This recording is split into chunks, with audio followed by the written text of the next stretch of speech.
Hi, please come in, welcome.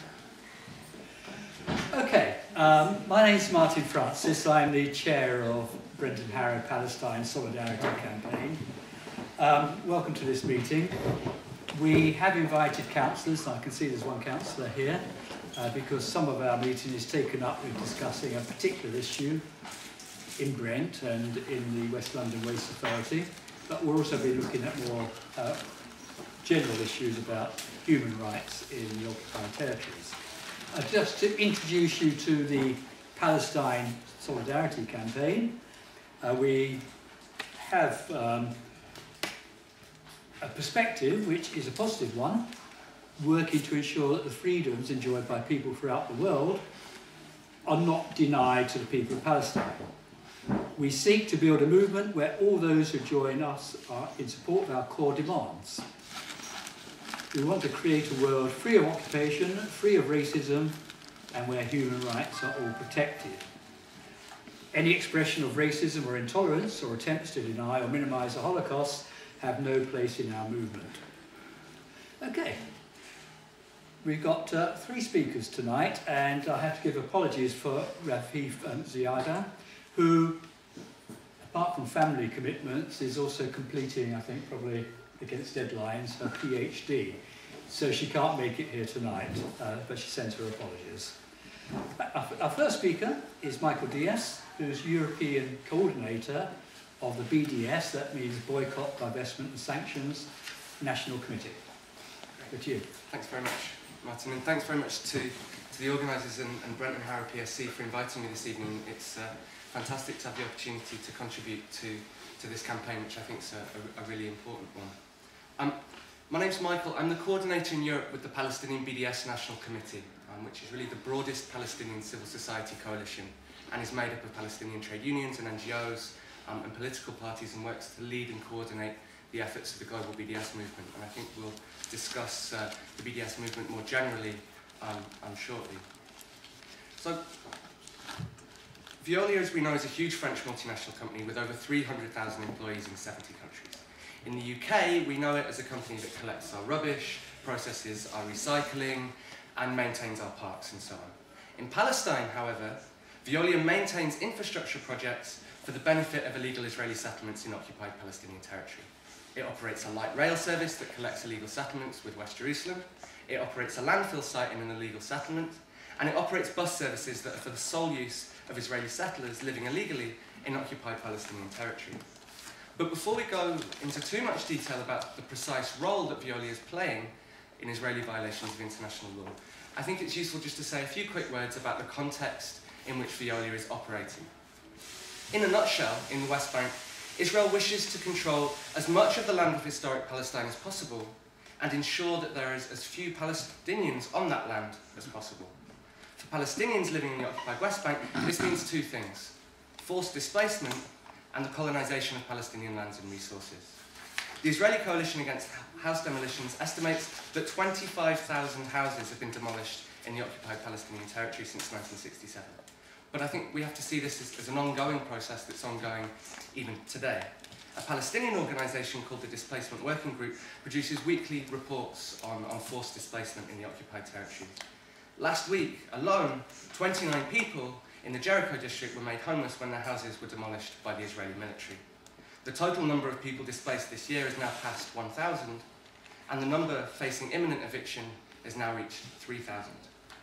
Very often, Palestinians are given orders to demolish their own homes and are forced to pay the costs of a military demolition if they refuse to do so. Beyond outright home demolitions and land confiscation orders, Israel also directly attacks the viability of Palestinian communities by refusing planning permission for basic structures and preventing access to water and so on. Many of those affected, many of those facing house demolitions, have nowhere else to go and face the very real prospect of adding to the number of Palestinian refugees. The other side to this same coin is the construction of illegal Israeli settlements on occupied Palestinian territories. Settlements are state-funded, gated, Jewish-only towns built illegally on hundreds of square kilometres of land stolen from Palestinians. Around 500,000 Israelis now live in 120 state-recognised settlements and over 100 semi-official outposts. Palestinian communities face a daily battle to resist further encroachment on their land and are subjected to routine attacks on their people and their property. Palestinian organisations are especially worried about what we're seeing now as a very new current escalation in settler violence and a phenomenon referred to as price tagging, which is attacks on Palestinian property and people in response to Israeli state actions designed to dismantle some aspects of the settlements. The UN estimates that 10,000 olive trees have been burnt or destroyed in attacks by settlers this year. Many of these trees would have been hundreds, if not thousands of years old, and represent a primary source of income for many families. Even a senior Israeli army official described the current wave of settler attacks on Palestinians in the West Bank as a form of terrorism. Not that this admission results in the army taking any decisive action at all. The UN estimates that charges are brought against settlers in only 10% of those cases that are actually reported. So the Israeli state then has created a regime of separation and discrimination in the West Bank, with two separate legal systems. One legal system for the settlers annexes the settlements to Israel and grants settlers the right to Israeli citizenship and nationality. Palestinians, though, live under a separate system, a system of military law, that systematically denies their basic rights and refuses to give them any control whatsoever over the way their lives are lived or their lands are maintained. The movement of Palestinians is severely restricted, while settlers are allowed to travel on modern roads constructed for their use alone. Israeli settlers use 200 million cubic metres of water each year, whereas the total supply for Palestinians in the West Bank is just 70 million cubic metres. So increasingly, Israel's system over the Palestinians is being recognised as an apartheid system. It's being recognised as this by lawyers, by NGOs and so on. Not just because of the similarity of Israel's system to the South African system of apartheid, but also because Israel's system of apartheid meets the definition of the term as given by the UN, and I think Simon will expand on that a little bit as well. So this is the context that Veolia is operating in, a context of Israeli apartheid. The most controversial project that Veolia is involved with, and perhaps the project that really prompted this campaign, is the Jerusalem Light Rail. Veolia is a member of the consortium that won the tender to construct and operate the light rail, and also has a contract for 30 years to operate it. We need to be really clear about what the aim of this light rail is. The main aim of the project is to connect illegal settlements that Israel is constructing to encircle Palestinian East Jerusalem with the Israeli territory of West Jerusalem. The first Jerusalem light rail line opened in August and serves settlements including French Hill, Pisgat Ze'ev, Niv Yaakov, and a whole series of other settlements through feeder roads and park and ride systems and so on. The light rail is one of the occupation's key infrastructure projects to literally cement Israel's hold over occupied East Jerusalem and seal its fate as a Jewish-only capital of Israel, despite the fact that East Jerusalem is internationally recognised as Palestinian territory. The Jerusalem Light Rail is part of Israel's Jerusalem 2020 strategy, which is a document in which it laid out its intention to prevent the development of Palestinian communities, its desire to encourage settlement expansion, and ethnically cleanse Palestinians from Jerusalem, in order to create a very clear 70-30 divide in the city between Jews and Palestinians.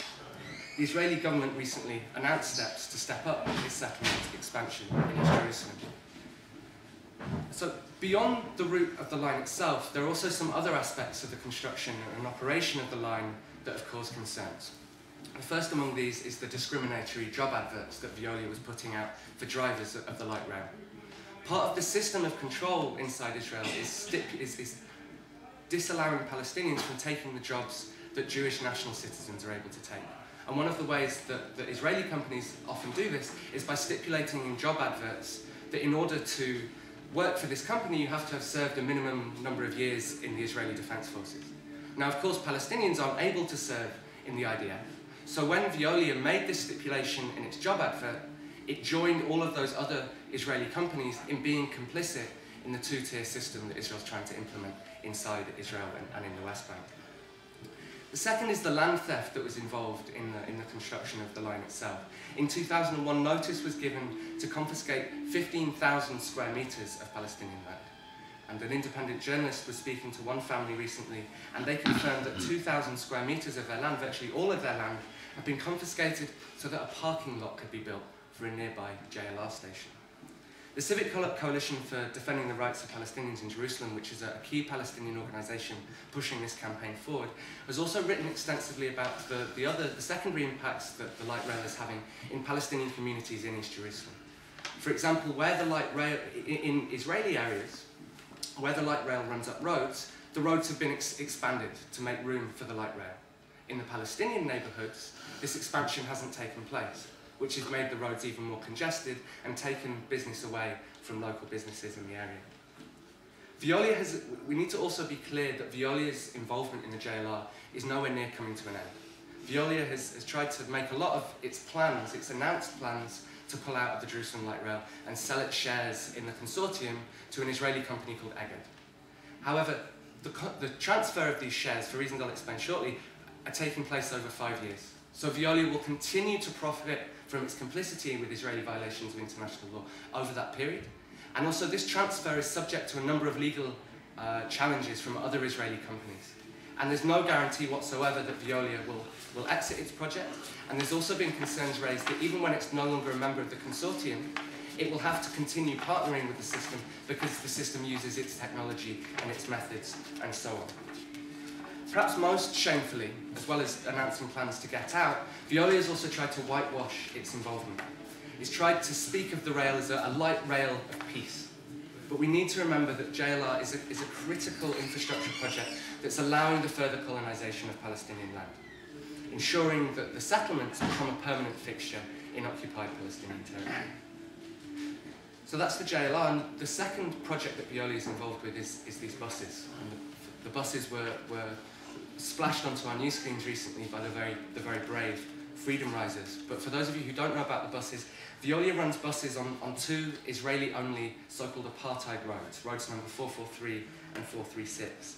These are roads on which almost the entirety of the Palestinian population are prohibited from using. And the restriction on the movement of Palestinians on these roads severely violates basic human rights. For example, Road 443 is the main road linking the West Bank settlements and Jerusalem with the area of central Israel. To pave this part of the road, Israel expropriated thousands of square metres of public and private Palestinian land. In 2010, the Israeli High Court of Justice ruled that forbidding Palestinians from using Road 443 was unlawful and ordered the military to change this regulation. However, the military has only opened a small portion of the road to Palestinians, making this change pretty much totally meaningless. The third project is the Tovlan landfill, which is a landfill in the Jordan Valley, which is one of the areas most at threat and most victimised by Israel's ongoing processes of colonisation and so on. Veolia operates the landfill itself and also through a subsidiary has waste delivered to the landfill. Some Palestinian colleagues of mine visited the landfill over the summer and they conducted some interviews with the Palestinian workers in this landfill. And it became very rapidly clear that the conditions under which these workers are working are not what we'd expect a company like Veolia to be ensuring. For example, the workers are working far below minimum wage, and their contracts are very casualised with very little job security whatsoever. And perhaps most worryingly, there's a real lack of safety equipment, hard hats and so on the site, and a complete lack of safety procedure, let alone safety procedure being followed. So I think we need, when we're talking to the West London Waste Authority, we need to make this point, that how can we hire a company with such appalling labour rights concerns in its operations in Palestine. Also yesterday, an Israeli research group called Who Profits released a new set of research about the Tovlan landfill. And this told us two really interesting things. It confirmed that the waste that's being dumped in Tovlan, in the occupied Palestinian territory, is coming from inside Israel itself. So Israel doesn't want to use its own land to use landfill, to bury its rubbish in. It's now going and burying its rubbish on Palestinian land, and Veolia is maintaining this project. Secondly, and most shockingly, it found that a Veolia subsidiary called Yoav Sherity Noi recently partnered with the Israeli Defense Forces to collect rubbish from military bases in the Jordan Valley. And this was a new piece of information that we only found out yesterday. And I think it's really shocking that not only is Veolia collaborating with the civic administration towards the colonisation of Palestinian land. It's also collaborating very directly with the Israeli military. The Israeli military that, as we know, has been accused by the UN and other reputable sources of committing war crimes. I think I'm looking forward to the discussion period and the opportunity to plan how we're going to make this campaign effective. But I think when we do that, we need to remember that we're not asking Veolia to do anything that other councils haven't done before. 4 local councils in the UK have motions explicitly barring Veolia from local municipality contracts, including Tower Hamlets Council here in the UK. And there have been campaigns like the one we're launching here tonight in West London all across Europe. And as a result of our campaigns, Veolia's lost contracts in Sweden, in France, in Australia, in Ireland, contracts worth almost 10 billion euros. As a result of this very real financial loss, Veolia's been forced to admit the damage that our campaign is doing to its investors. And it's trying to get out of its involvement in the JLR project. What's really interesting is that no other company is willing to take over Veolia's role in the Jerusalem Light Rail project. Veolia's contract stipulates that it has to find a company of a similar size if it wants to get out of the project. But no other company wants to be targeted by our campaign, which has recently contributed to Veolia posting record losses. Veolia is also now starting to lie quite a lot about its involvement in Palestine. It's lying about the way in which it's pulling out of the JLR. It's denying that it owns or operates the Tovlan landfill, despite information from the Israeli authorities to the contrary.